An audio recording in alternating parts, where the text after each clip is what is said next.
Welcome to Mama Bill's Kitchen. This hearty beef and vegetable stew is a favorite around here, especially in the winter.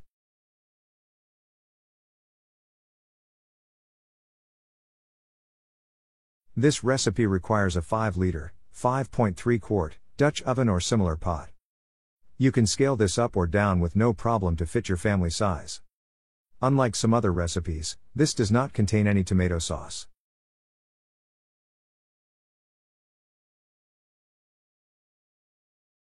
Here are the ingredients you need to make this recipe. Beef, potato, carrot, onion, pearl onions, sugar, garlic, beef bouillon, salt, black pepper, basil, laurel, thyme, oil, Worcestershire sauce, kitchen bouquet, cornstarch, water. Now let's make it. Trim excess fat from the beef, and cut into cubes about 2.5 centimeters, 1 inch, in size. In a large pot, add oil and beef, and sprinkle on the sugar. Brown the meat on all sides over medium heat, about 5 minutes.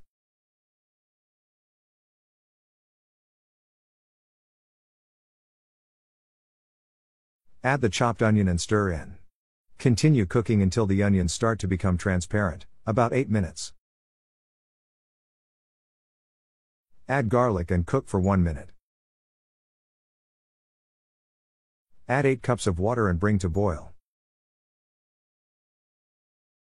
Add the herbs and spices, bouillon, salt, pepper, basil, laurel, thyme, optional Worcestershire sauce, and optional kitchen bouquet.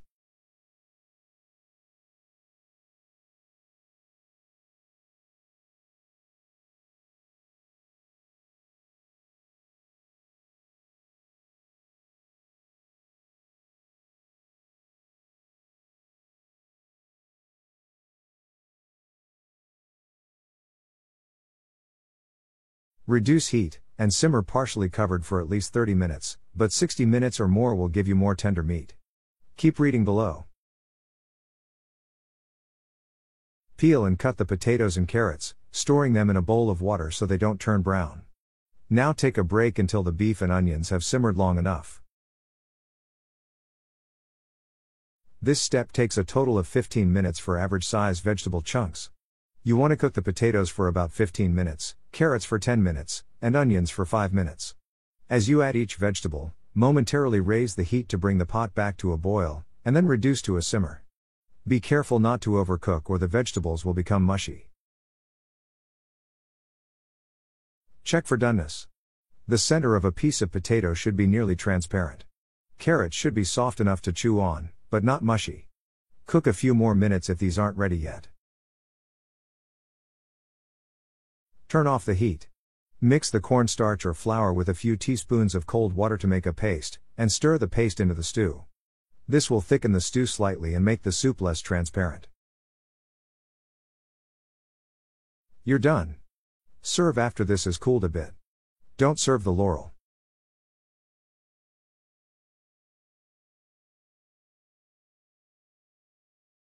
Serve with your favorite bread or rolls for a hearty lunch or dinner.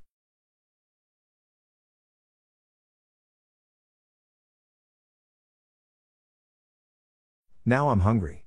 Let's eat. Thank you for watching. For many more recipes and cooking tips, please visit mamabills.com. And if you're watching this on YouTube, please subscribe to my channel.